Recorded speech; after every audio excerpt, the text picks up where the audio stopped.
come, easy go. That's just how you live. Oh, take it all, but you never give. Should've known. Good morning to all students, people, geologists and scientists who are watching this video, and today's topic is magnetic survey. So, what is the magnetic survey? Let's begin our video. Magnetic survey, one of the tools used by exploration geophysicists in their search for mineral-bearing ore bodies or even oil-bearing sedimentary structures, by archaeologists to locate and map the remains of buried structures.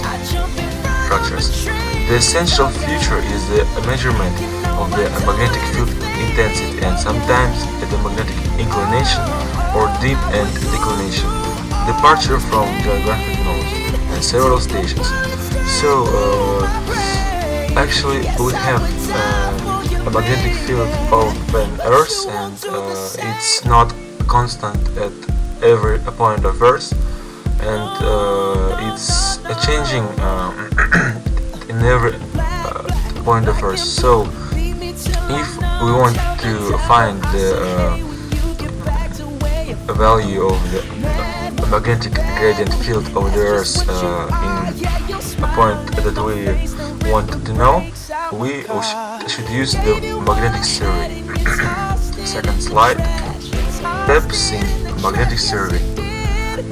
We have several steps in magnetic surveying, so it's like an algorithm which we need to stay with in order to make successful magnetic survey.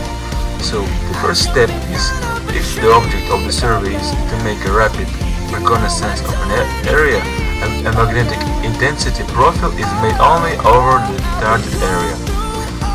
If the object of the survey is to delineate already discovered structures, the surveyor sets up a grid over the area and makes measurements at each station on the grid.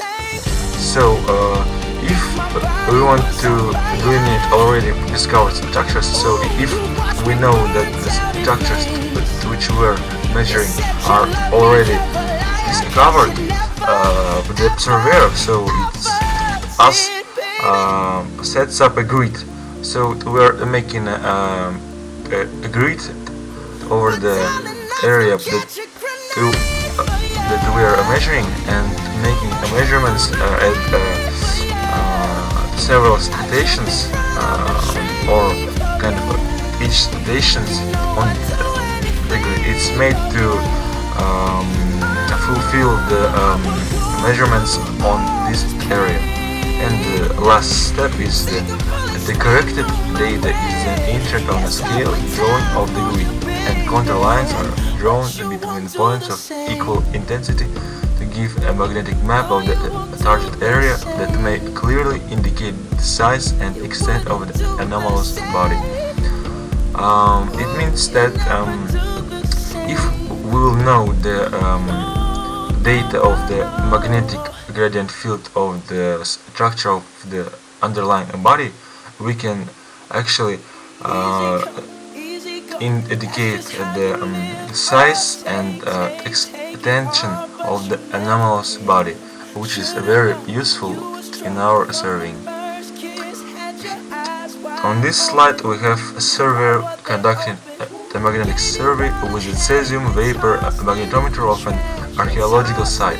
So here we have some scientists or surveyor who is making magnetic survey with a kind of magnetometer which is very precise, and he is walking down the archaeological site, and he is stopping at every station and making measurements in order to find some difference, and then use this data to indicate the archaeological site. So our next slide is about the equipment which we are using in a magnetic survey. and the main equipment of the magnetic survey is magnetometers. Magnetometers are highly accurate instruments that measure local magnetic fields to a high degree of precision. Magnetometer systems used for commercial applications include proton precession, cesium vapor and radiometer magnetometers. The systems operate on broadly similar principles, utilizing proton-rich fluids surrounded by an electric coil. So it's kind of working principle and working scheme of the magnetometers. Current is applied through the coil, which generates a magnetic field that temporarily polarizes the protons. When the current is removed, the protons realign or precess along the line of the Earth's magnetic field. So it means that once we will remove the current, the protons will realign in the one line along the line of the Earth's magnetic field, and it means that we can indicate the value of the magnetic gradient field of the Earth.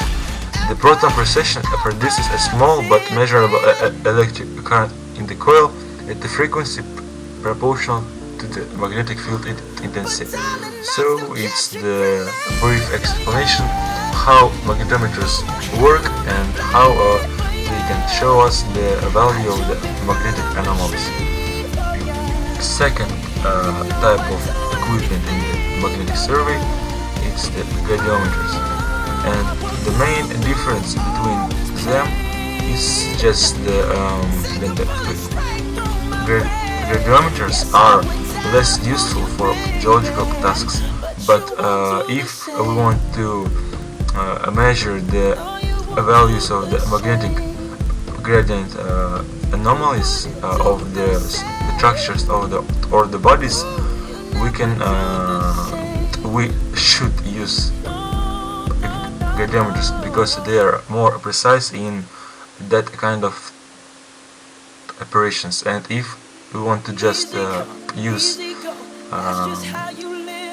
some kind of gadget to geological tasks, so it means that we will measure the whole magnetic gradient field of the Earth. We should use magnetometers because they are more precise and correct in that kind of operations. So radiometers measure a magnetic field gradient rather than total field strength. So that's why we should use radiometers in order to measure the magnetic field gradient of the bodies or structures which is under flight, and magnetometers to measure the total field strength. Magnetic gradient anomalies generally give a better definition of shallow buried features such as buried tanks and drums, but are less useful for geological tasks. I've already said that, and the depth penetration of magnetic surveys is unaffected by high electrical ground conductivities, which makes them useful on sites with saline groundwater, clay, or high levels of contamination, where the GPR and electromagnetic methods struggle. I think I've already explained that.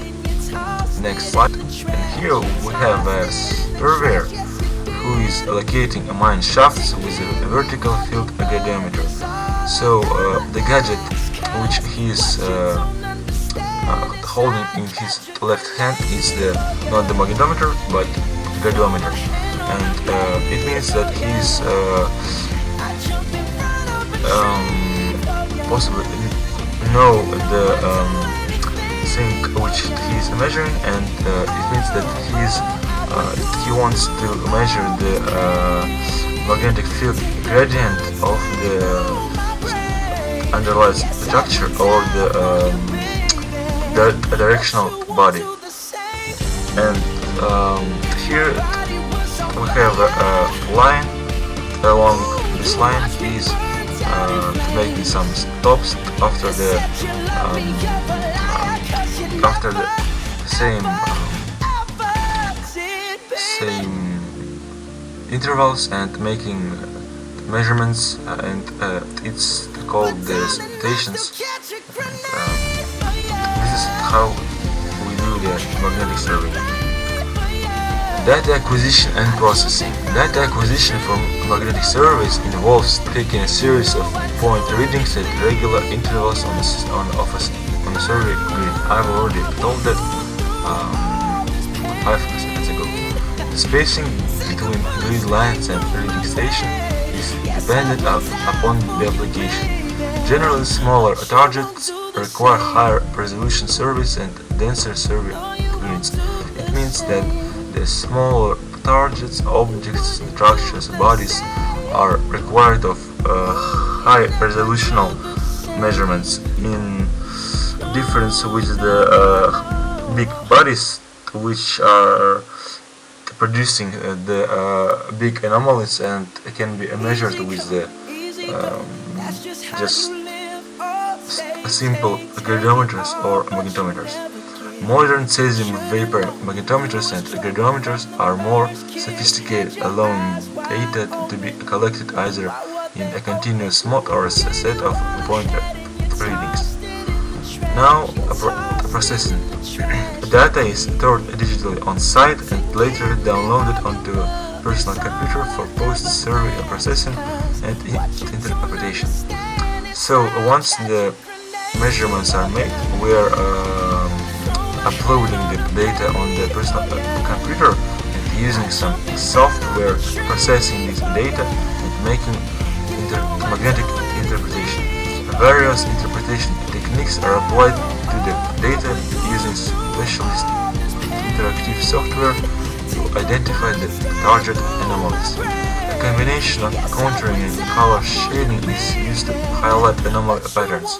So once we are interpreted the data, we should use the contouring and color shading of the areas of the different values to highlight the main points of anomaly and make some kind of magnetic map. Survey results are presented as plans tied into site coordinates in an engineering compatible format readily understandable by the client. Next slide. Here's what I've told you.